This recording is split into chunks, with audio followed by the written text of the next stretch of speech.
Hello everyone, welcome back to my channel. তো তোমরা তো দেখলে 2:03 এখানেই বাজে রাত। তো আমরা যাচ্ছিলাম স্টেশনের উদ্দেশ্যে, রওনা দিয়েছি বাড়ির থেকে, কারণ আমার মাসিরা চলে যাবে আবার উত্তরপ্রদেশ, মানে ওনাদের বাড়ি ইউপিতে। তো আমি মায়াপুর থেকে এসে রাত্রিবেলা 11টার সময় বাড়ি ঢুকে মনে হয় যে 2টোর সময়, মানে খেয়ে ঠেয়েই তো 1টা বেজে গেছে, তারপর মনে হয় যে 2টোর সময় উঠে যাই।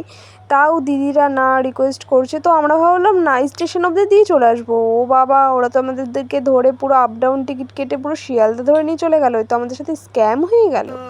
তো যাই হোক, এই যে আমার বৌদি ঘুমাচ্ছে, আমার দিদি আমার ফোন দেখেই জেগে গেছে। তো সবাই ঘুমাচ্ছিল আর আমি একটু বোঝো তো, একটু সবাই ঘুমাচ্ছিলাম। কিন্তু সকাল দুপুর কি ভিড় দেখেছো তোমরা ট্রেনে? এই রাত্রির বেলা অর্ধেক রাত্রে 3টের দিকে উঠলে বুঝতে পারবে যে ট্রেনে আসল ভিড়টা কি বলে, আসল ভিড়টা কাকে বলে ট্রেনের। তো দেখো সবাই ঘুমাচ্ছিল, আর আমার দাদাকে যেই আমি বলেছি যে ভিডিও করছি সবাই ঘুমাচ্ছে, আর আমার দাদা মিচকি চোখ খুলে দিয়ে একটু স্মাইল দিচ্ছে। তো যাই হোক, এই যে ঘুম পাচ্ছে, আবার কি বলছে উল্টোপাল্টা স্টেশনের নাম ধরে।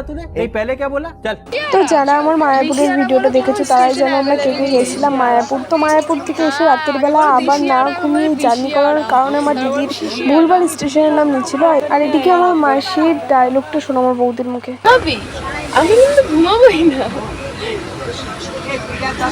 कहाँ से आते हैं?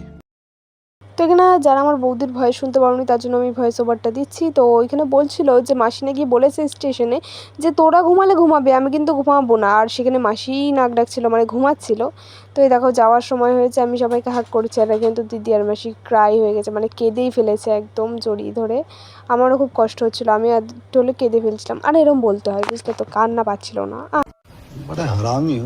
পাচ্ছিল হচ্ছে ঘুমাই হয়েছিলাম। ভাই এরা কখন যাবে, আর আমি কখন ট্রেনে উঠবো আর ঘুমাবো? আর এটা মিথ্যা কথা ভাই, কষ্ট আমার হচ্ছিল, কিন্তু বসে তো দেখানো যায় না। যাই হোক, এদেরকে আমরা পুরো ট্যাক্সিতে তুলে দিয়ে এসেছিলাম হাওড়ায়। তো এইখানে আমরা একটু সান্ত্বনা দিচ্ছিলাম যে 2 মাস পরে তো আবার আসবি, যা যা। হ্যাঁ, এরা আবার পুজোর সময় আসবে, এই ভিডিওটা আমার 2-3 মাস পরে ছাড়া। তো তার জন্য আমরা টাটা করে এখানে দেখো 5টা কত বাজে, একদম ভোর হয়ে গেছে। আমাদের বাড়ি ফিরতে ফিরতে একদম সকাল হয়ে গেছে, 8টা বেজে গেছিলো। তো এরকম সকাল হয়ে গেছে, আর আমি হাফ ঘুমিয়ে ঘাড় পাড় ব্যথা করে এরকম একটা মুখের ভাঙচি নিয়ে আসছি বাড়ির দিকে, মানে ক্লান্ত হয়ে গেলে যা হয়। আর সকালবেলার দৃশ্যটা যা সুন্দর, জাস্ট ভিউটা দেখো। এই সুন্দর ভিউ আমি উপভোগ করতে করতে আসছিলাম। কিন্তু চৈত্র মাস ছিল, পুরো গরম ছিল না, আবার পুরো ঠান্ডাও ছিল না, মানে চৈত্র মাস বুঝতেই তো পারছো, দিনের বেলায় গরম, ভোরবেলার দিকে একটু ঠান্ডা। তো এইভাবে আমরা ট্রেন থেকে নামা গেলাম, কিন্তু পাশে আবার এসি ট্রেন ছিল। এসি ট্রেনে আবার কারা উঠছিল এই ঠান্ডার মধ্যে, মানে এত সকালবেলায়? তো যাই হোক, কোন পাবলিক উঠছিল জানি না। তো আজকের জন্য এটুকুই ভিডিও ছিল আমার। তো দেখা হচ্ছে পরের ভিডিওতে। Bye bye. खत्म, बाय बाय, टाटा।